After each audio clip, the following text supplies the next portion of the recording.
జై శ్రీరామ్. శ్రీమాత్రే నమః. శ్రీ గురుభ్యో నమః. 2025 సంవత్సరం జూలై 13వ తారీఖు నుంచి 2025 సంవత్సరం నవంబర్ 27వ తారీఖు వరకు, అంటే నవంబర్ మొత్తం కూడా వేసుకోవచ్చు, ఇంకా 2-3 రోజులు ఉంది. 28వ తారీఖు వరకు కూడా ఉంది ఇది. అంటే మన డిగ్రీస్ వైజ్లో చూసుకుంటే కనుక 28వ తారీఖు వరకు కూడా చూస్తుంది. ఇన్ని రోజులు కూడా శనీశ్వరుడు వక్రగతిలోకి వెళ్తున్నాడు. శని మహారాజు వక్రగతిలోకి వెళ్ళడము, శనైశ్వరుడు వక్రగతిలోకి వెళ్ళడము ద్వాదశ రాశుల వాళ్ళకి, ద్వాదశ లగ్నాల వాళ్ళకి ఎలాంటి ఫలితాలను ఇస్తాయో ఆయన ప్రస్తుతం మీనరాశిలో ఆయన సంచారం చేస్తూ ఉన్నాడు. మీనరాశిలో ఆయన సంచారం చేస్తూ ఆయన వక్రగతిలోకి వెళ్ళే నక్షత్రాలు ఉత్తరభద్ర, పూర్వభద్ర నక్షత్రాల్లోనే ఆయన వక్రగతిలోకి వెళ్తూ ఉన్నారు. ఆయన అంటే వక్రగతి అంటే మళ్ళీ కుంభరాశి వైపు ఆయన అడుగులు వేస్తూ ఉన్నాడు, ఆయన వెళ్తూ ఉన్నాడు. శనీశ్వరుడు వక్రగతి ఎలాంటి ఇంపాక్ట్ చూపిస్తుంది మనం డొమెస్టిక్ అంటే ద్వాదశ రాశుల వాళ్ళకి, ద్వాదశ లగ్నాల వాళ్ళకి మనం చూద్దాం. మీ జన్మజాతకంలో శనీశ్వరుడు వక్రగతిలో ఉంటే మీకు ఇది మంచి ఫలితాన్ని ఇస్తుంది. మీ జన్మజాతకంలో శనీశ్వరుడు నీచపడి ఉన్న ఇది మంచి ఫలితాన్ని ఇస్తుంది వక్రగతి అనేది. అలాగే కొన్ని రాశుల వాళ్ళకి వక్రగతి చాలా మంచి ఇంపాక్ట్ ఇస్తుంది. రాశులు ఏంటంటే మేషరాశి, వృశ్చిక రాశి, అలాగే కర్కాటక రాశి, సింహరాశి. మీకు ఆయన వక్రగతిలోకి వెళ్ళడం చాలా మంచి ఇంపాక్ట్ ఇస్తుంది. ఈ 4 రాశుల వాళ్ళకి చాలా మంచి ఇంపాక్ట్ ఇస్తుంది. అందరిలోకి ఎవరికి ఎక్కువ ఇంపాక్ట్ వస్తుందంటే మేషరాశి, వృశ్చిక రాశిలో పుట్టిన వాళ్ళకి ఇంకా ఎక్కువ వరాలను ఆయన ప్రసాదిస్తాడు. కారణం ఏంటంటే ఆయన సవ్యగతిలో ఉన్నప్పుడు మేష, వృశ్చిక రాశుల వాళ్ళకి శనీశ్వరుడు ఎప్పుడూ కూడా అంతర్గత శత్రువే, అంత మంచి ఫలితాన్ని ఇవ్వడు. కానీ ఆయన వక్రగతిలోకి వెళ్ళినప్పుడు మంచి ఫలితాన్ని చూసి తీరుతారు మేష, వృశ్చిక రాశుల వాళ్ళకి. అంటే ఇది మీ జన్మజాతకంలో శనీశ్వరుడు వక్రగతిలో ఉన్నా లేకపోయినా ఈ పాయింట్ అప్లికేబుల్ ఉంటుంది. మీరు మేష, వృశ్చిక రాశి లేదా కర్కాటక, సింహరాశులు మీ జన్మజాతకంలో ఆయన వక్రగతిలో ఉంటే ఇది ఇంకా మంచి ఫలితాన్ని ఇస్తుంది. కర్కాటక, సింహరాశుల వాళ్ళకి అసలు కర్కాటక రాశి వాళ్ళకి మనం చూసుకుంటే శనీశ్వరుడు అంతర్గత శత్రువు, అంటే పైకి కనిపించని అంతర్గత శత్రువు విభేదం చంద్రుడితోటి ఉంటుంది. చంద్రుడికి అసలు ఎవరితోటి విభేదాలు ఉండవు, అన్ని ప్లానెట్స్ తోటి ఆయనకి శత్రుత్వం అయితే ఉండదు. మిత్రత్వం మాట పక్కన పెడితే శత్రుత్వం అయితే ఉండదు. కానీ అలాంటి చంద్రుడితోటి కూడా ఆయనకి అంతర్గత విభేదం ఉంటుంది. అందుకని కర్కాటక రాశి వాళ్ళకి ఆయన పూర్తి అనుకూలుడు కాదు. మళ్ళీ ఎక్సెప్షన్స్ ఉంటాయి వీటిలో, కండిషన్స్ అప్లై, ఎక్సెప్షన్స్ ఉంటాయి మళ్ళీ వీటిల్లో కూడా.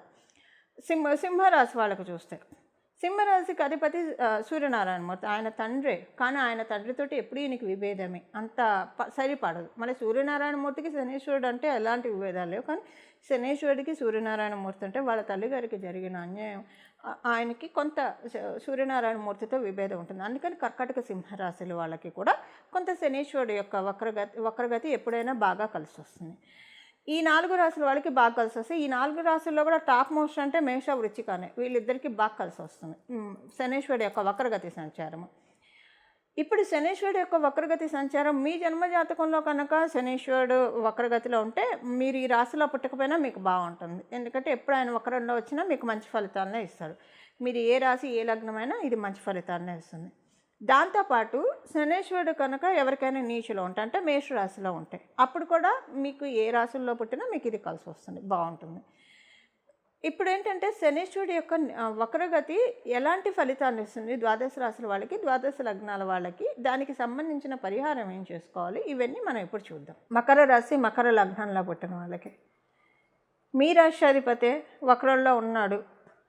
కమ్యూనికేషన్స్ విషయంలో చాలా జాగ్రత్తలను ఆయన సూచిస్తూ ఉన్నాడు. నేను స్టార్టింగ్లోనే చెప్పాను ఒక ఇన్స్పెక్షన్ అని చెప్పి, సర్దుకోవడానికి ఇది ఒక మంచి అవకాశం అని. కమ్యూనికేషన్స్ విషయంలో, మాట విషయంలో మీ వల్ల ఏవేవైతే పొరపాటునంటే మాటలు ఒక్కొక్కసారి మనం నోరు జారుతూ ఉంటాం, అలా నోరు జారిన విషయాలు ఇప్పుడు బాగా లైమ్ లైట్లోకి వస్తాయి. ఇది మిమ్మల్ని బాగా కలవర పెడుతుంది. ఇది ఎందుకు జరుగుతుంది? ఇప్పుడు ఆయన మళ్ళీ సవ్యగతిలోకి వచ్చిన తర్వాత, అంటే ఇది ఎక్కువ టెంపరీనే కదా, నవంబర్ వరకే కదా, నవంబర్ తర్వాత మళ్ళీ ఆయన సవ్యగతిలోకి వస్తాడు. నవంబర్ తర్వాత ఆయన సవ్యగతిలోకి వచ్చినప్పుడు మీకు ఒక మంచి రాజయోగాన్ని ఇవ్వాలి. ఆయన ఏ విషయంలో రాజయోగాన్ని ఇస్తాడు? మంచి కాంట్రాక్ట్స్ ఇప్పిస్తాడు. మీరు బిజినెస్ అయితే ఓకే, మీకు మంచి లావాదేవీలు జరుగుతాయి, వ్యాపార లావాదేవీలు. అదే మీరు ఉద్యోగస్తులు అయితే మిమ్మల్ని రికమెండ్ చేసేవాళ్ళు ఎక్కువ ఉంటారు. వీళ్ళు ఎఫిషియంట్, వీళ్ళకి మంచి క్యాలిబర్ ఉంది, వీళ్ళని మనము రికమెండ్ చేయాలి అని మీ బాసులు మిమ్మల్ని రికమెండ్ చేస్తారు మంచి హయ్యర్ పొజిషన్స్ కోసం.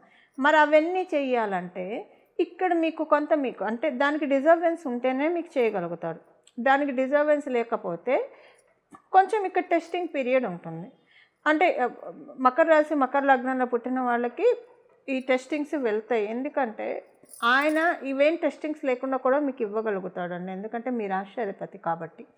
తర్వాత ఈ వక్రగతి అయిపోయాక ఇస్తాడు. కానీ ఆయన ఒక్కడే కాదు కదా, నవగ్రహాలు ఉన్నాయి. రిమైనింగ్ 8 ప్లానెట్స్ క్వశ్చన్ చేస్తాయి. ఏం చూసి నువ్వు వీళ్ళకంటే మీ రాశి వాళ్ళు కాబట్టి నువ్వు వీళ్ళకి ఇలాంటి పొజిషన్ ఇస్తున్నావా, వీళ్ళలో ఉన్న ఇవి కనిపించట్లేదా, ఈ దోషాన్ని తీసేవా అని చెప్పి క్వశ్చన్స్ వస్తాయి. అందుకని చెప్పి శనీశ్వరుడు నిష్పక్షపాతంగా ఉంటాడు కాబట్టి ఎవరికైనా కూడా. సో కొంత ఇప్పుడు ఏంటంటే మీకు ఇలాంటి స్ట్రెస్ని ఇచ్చి దాంతో దోషాన్ని క్లీనప్ చేసి కర్మకారకుడు కాబట్టి తర్వాత మీకు మంచి యోగాన్ని కలిగిస్తాడు. ఈ 3 months ఏం జరిగినా మీకంటే ఇప్పటికీ మీకు సంబంధమైనవి ఏమీ జరగవు. ఇప్పుడు మీ బిహేవియర్ వల్ల కావచ్చు, దేనివల్ల మీకేం ఇబ్బంది రాదు. శనీశ్వరుడు ఏంటంటే మనకి పాత విషయాన్ని సూచిస్తాడు. సో అంటే గడిచిన రోజుల్లో మీ వల్ల అది తృతీయ స్థానంలో కూడా ఆయన ఉండడం వల్ల మళ్ళీ ద్వితీయ స్థానానికి కదా ఆయన రెట్రోగ్రేట్ అయింది. సో కమ్యూనికేషన్, వాగ్వివాదాలు ఎక్కువగా ఉంటాయి. ఇదేంటంటే పాత విషయాలన్నీ తిరగతోడబడి చికాకు వస్తుంది, విసుగు వస్తుంది. కొంత ఓర్మి పట్టాలి, సహనాన్ని పడితే కనుక తర్వాత మంచి యోగం కూడా ఉంటుంది. స్వామివారి యోగాన్ని కూడా ఇవ్వాలి కాబట్టి ఇప్పుడు ఇలాంటిది కొంత మీరు స్ట్రెస్ చూస్తారు. దేనికైనా మనకి సొల్యూషన్ ఉంటుంది, సొల్యూషన్ లేకుండా ఉండదు. దానికి రెమెడీ ఏంటనేది మనం చూద్దాం. అది చేసుకుంటే కనుక ఎక్కువ ఎఫెక్ట్ పడకుండా మ్యాక్సిమం అంటే ఒక 40%, అసలంటూ కర్మని మనం తీసేయలేము. సో అవుట్ ఆఫ్ 100% 60% మనం స్కిప్ అయ్యి 40% చూడొచ్చు. ఆ విధంగా ఉంటుంది. రెండవ విషయం ఏంటంటే మీకు మీ నాన్నగారి ఒకవేళ మీ నాన్నగారికి ఏమైనా హెల్త్ ప్రాబ్లమ్స్ ఉంటే కొంచెం ఎక్కువగా కేర్ తీసుకోవాలి. కొంత హెల్త్ ప్రాబ్లమ్స్ మీ తండ్రి గారికి కనిపిస్తూ ఉంది. అది అంటే మేజర్ అని కాదు, మైనరే. కొంచెం వాళ్ళ జన్మజాతకాన్ని బట్టి కూడా ఆధారపడి ఉంటుంది.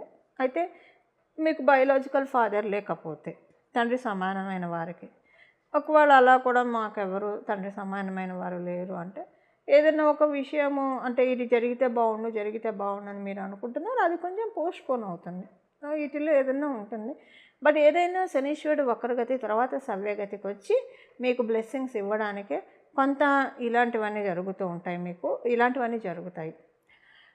సెకండ్ ఇంకొక విషయం ఏంటంటే మీకు ఖర్చుల విషయంలో అదుపును కూడా ఆయన ఇస్తున్నాడు. అంటే మీరు ఎంత ఖర్చులో ఫైనాన్షియల్ డిసిప్లిన్ ఉన్న వాళ్ళైనా సరే ఈ టైంలో ఇంకా దాన్ని స్ట్రిక్ట్ చేస్తూ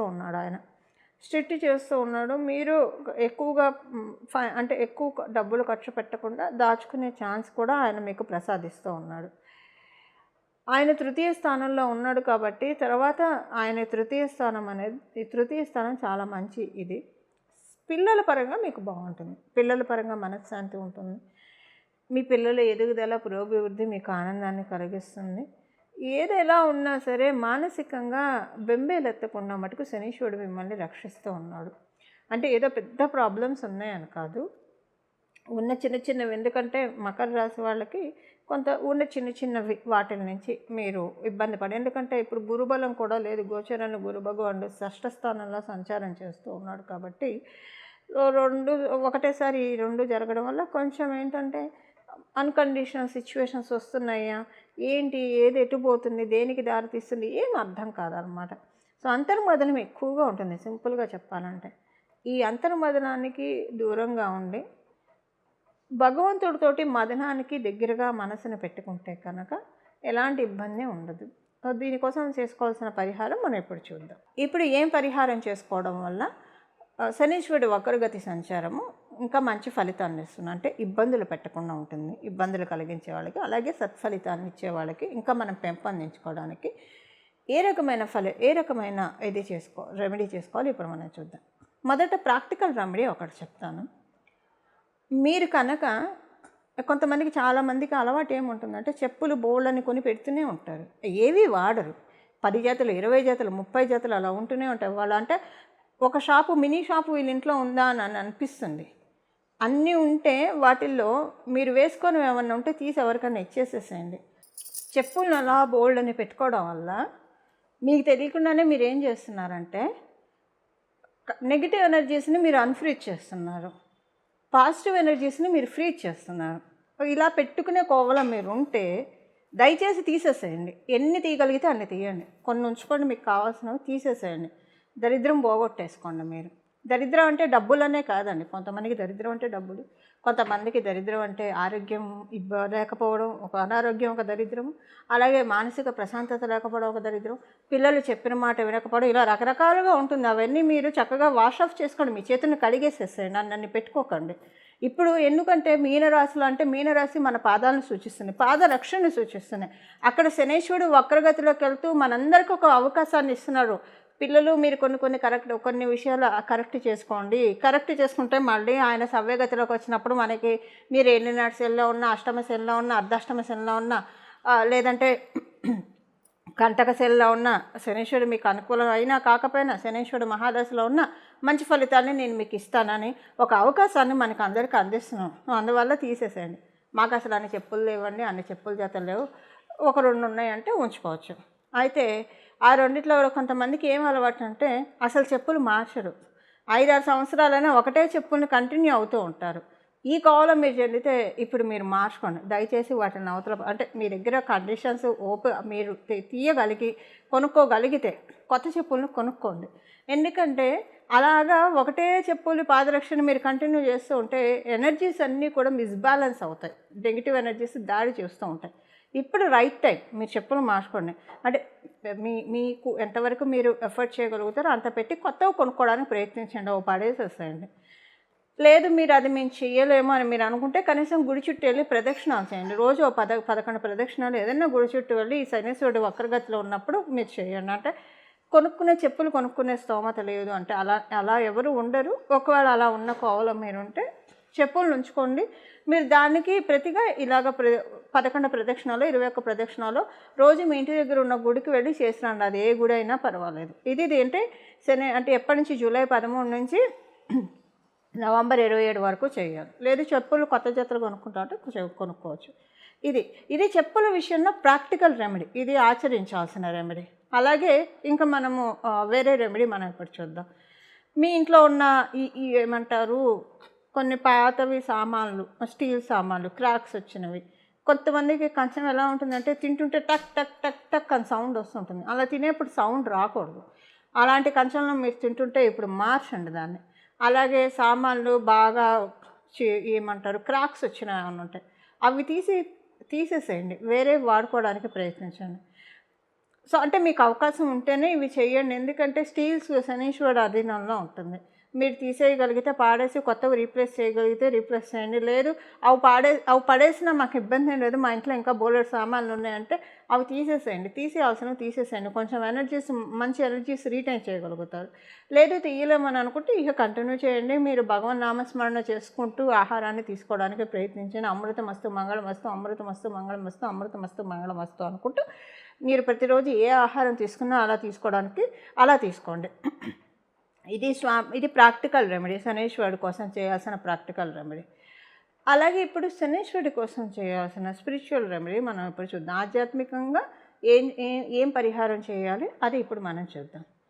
ఈ సమయంలో మీరు ఎవరైనా గురుమూర్తులని, అంటే మనకి శనీశ్వరుడుకి సంబంధించిన గురుమూర్తి అయితే ఆంజనేయ స్వామి వారిని, లేదా మీరు దక్షిణామూర్తి స్వామివారిని, కృష్ణుడిని, దత్తాత్రేయ స్వామివారిని, ఇలా మీరు రాఘవేంద్ర స్వామివారిని, సాయిబాబా, ఇలా మీకు ఎవరైనా మీ ఇష్టదైవాలు ఉంటే వారినైనా ఆరాధించుకోవచ్చు. అలాగే ఆంజనేయ స్వామివారిని ఆరాధిస్తే చాలా మంచిది. ఆంజనేయ స్వామివారి సుందరకాండ పారాయణం చేయడం చాలా ఉత్తమమైన ఫలితాలను ఇస్తుంది. ఆయన సముద్రాన్ని లంఘించి లంకకి వెళ్ళి సీతమ్మ జాడను కనుక్కొని లంకా దహనం చేసి అక్కడ సీతమ్మకి ఆనందాన్ని కలిగించి ఇక్కడికి వచ్చి శ్రీరామచంద్రమూర్తికి కూడా ఆనందాన్ని కలిగించిన ఈ ఘట్టం చాలా మహిమాన్వితమైన ఘట్టం. అంటే మనం నడుచుకుంటూ వెళ్ళొచ్చు, ఎక్కడికైనా ఏదైనా ప్రదేశాలకు వెళ్ళాలంటే, లేదంటే మనం ఇప్పుడు అంటే రైల్లో వెళ్తాం, లేదంటే నదుల్లో అయితే, సముద్రాలు అయితే షిప్లో వెళ్తాం, పడవ మీద వెళ్తాం. కానీ మీనరాశి యొక్క తత్వం ఏంటంటే ఆకాశ తత్వం. మీనరాశి అంటే మనకి ఆ 12వ స్థానం ఏం సూచిస్తుందంటే వర్షపు నీటిని కూడా సూచిస్తుంది. అంటే ఇంకా మొత్తం కాస్మస్ అనమాట, ఓపెన్ ప్లేస్ అది. అందుకే రాత్రి సమయం అని కూడా అంటాం మీనరాశిని. ఆయన సముద్రాన్ని ఎలా లంఘించాడు? ఎగురుకుంటూ వెళ్ళాడు, నడుచుకుంటూ వెళ్ళలేదు కదా. తర్వాత రామసేతుని నిర్మించారు అందరూ వెళ్ళడానికి. కానీ హనుమంతుడు లంకను దాటడానికి ఏ రామసేతు నిర్మించలేదు కదా. ఆయన ఎగురుకుంటూ వెళ్ళిపోయాడు, వాయు వేగంతో ఎగురుకుంటూ వెళ్ళిపోయాడు. మీనరాశి అది ఈ ఘట్టం మనకి ఎక్కడ సూచిస్తుంది? రామాయణంలో సుందరాకాండలో మాత్రమే సూచిస్తుంది. అంటే రామచంద్రమూర్తి యొక్క కార్యార్థుడై హనుమంతుడు సముద్రాన్ని లంఘించి వెళ్ళిన విషయము మనకి ఇక్కడ సూచిస్తుంది. ఈ ఘట్టాన్ని మనం పట్టుకోవాలి. ఈ ఘట్టాన్ని పట్టుకుంటే మీనరాశిలో ఉన్న శనేశ్వరుడు మనకి చాలా అంటే చాలా మంచి రిజల్ట్స్ ఇస్తాడు. మీనరాశి పాదాన్ని సూచిస్తుంది, అలాగే మీనరాశి మనకి ఓపెన్ ప్లేస్ని కూడా సూచిస్తుంది, అంటే కాస్మస్ని కూడా సూచిస్తుంది. సో కాస్మస్లో ఆయన ఎగురుకుంటూ వెళ్ళి రామచంద్రమూర్తికి సీతామ్మవారికి ఆనందం కలిగించిన ఘట్టం మనకి సుందరాకాండ. కాబట్టి సుందరాకాండని పారాయణం చేయడానికి ప్రయత్నించండి, హనుమతి యొక్క కృపని పొందడానికి ప్రయత్నించండి. సుందరాకాండ పారాయణం చేస్తే మీనరాశిలో ఉన్న శనేశ్వరుడు వక్రగతిలో ఉన్న ఆయన, ఇప్పుడు మనం ఏంటంటే అర్జీలు పిటిషన్లు పెట్టుకోవడానికి అందరికీ మంచి సమయం. ఇలా చేస్తే మీకు ఏ కామ్యం అయితే ఉందో అది ఖచ్చితంగా నెరవేరుతుంది, మొదటిది. రెండవది, తర్వాత ఆయన సవ్యగతిలోకి వచ్చినప్పుడు మనల్ని జాడించి పెట్టకుండా కొంతలో కొంత మనల్ని మనం సేఫ్ గార్డ్ చేసుకోవడానికి. ఇప్పుడు ఇన్స్పెక్షన్కి సడన్గా ఎవరైనా వచ్చారనుకోండి ఏదైనా విద్యాలయ కార్యాలయానికి, అంటే కైపు లేకుండా వచ్చేస్తే చాలా కష్టం అవుతుంది, టెన్షన్ పడతారు. అలా కాకుండా ప్రేయర్ నోటీస్, ఒక వారం రోజుల నోటీస్, 10 days నోటీస్, లేదా అట్లీస్ట్ ప్రేయర్ 1 day నోటీస్ ఇస్తే అప్పుడు కొంచెం వాళ్ళు అన్నీ ప్రాపర్గా రెడీ పెట్టుకుంటారు, ఆర్గనైజ్ చేసుకుంటారు. ఇప్పుడు ఇది ఒక ఇన్స్పెక్షన్ టైం అనుకోండి, మనందరికీ అన్నీ మనం చక్కగా పెట్టుకోవడానికి సుందరాకాండ చదవాలి. సో అంటే ఇంకా మనకి స్వామివారి కృపాలు ఇన్ని మంత్స్ టైం ఇస్తున్నాడు, జూలై 13వ తారీఖు నుంచి నవంబర్ వరకు. సో మళ్ళీ ఆయన ఇన్స్పెక్షన్కి వస్తాడు, ఇది అయ్యాక ఇప్పుడు మనల్ని వదిలేస్తాడు, అన్నీ సర్దుకొని అన్నీ క్లియర్ చేసుకోండి. అంటే 12వ రాశి ద్వాదశ స్థానం మోక్షస్థానం. మోక్షం అంటే మనకున్న కష్టాల నుంచి మోక్షాన్ని కూడా ఆయన ఇస్తాడు. కర్మకారకుడు నిష్పక్షపాతంగా మనకి ఫలితాన్ని ఇచ్చేది శనేశ్వరుడు. నవగ్రహాలు అలానే ఇస్తాయి. సో మనం మంచి చేస్తే మంచి ఫలితాలను ఆయన ఏమి హెసిటేట్ చేయడు. మనం ఏ రాశి అయినా, ఏ లగ్నం అయినా, మనకి హెసిటేట్ చేయకుండా ఇస్తాడు. కాకపోతే దానికి మనము డిజర్వెన్స్ తీసుకోవాలి కదా. ఈ డిజర్వెన్స్ తీసుకోవడానికి ఇది అత్యుత్తమైన సమయం. ఇంకొక విశేషం ఏంటో చెప్పిన, మిథున రాశిలో గురు భగవాన్ నుండి శనేశ్వరుని చూస్తున్నారు. వీళ్ళిద్దరికి పరస్పర దృష్టి ఎలా అంటే ఇది ప్రత్యేక దృష్టి లెక్క కాదు. మనకి చెరగారకాసని జైమిని సూత్రాల్లో ద్విశోభవ రాశులు ద్విశోభవ రాశులను చూసుకుంటాయి. సో గురు భగవానుడు ద్విశోభవ రాశిలో ఉంటూ ఇంకొక ద్విశోభవ రాశి అయిన మీనరాశిలో ఉన్న శనీశ్వరుని వీక్షిస్తున్నాడు. ఇది అత్యద్భుతమైన సమయం. దీన్ని మనం చక్కగా వినియోగించుకోవడానికి ప్రయత్నించాలి. ఈ రెమెడీస్ చేసుకుంటే కనుక చాలా మంచి ఫలితాలు వస్తాయి. ధర్మో రక్షతే రక్షితః. మంగళం. నమో భగవతే వాసుదేవాయ.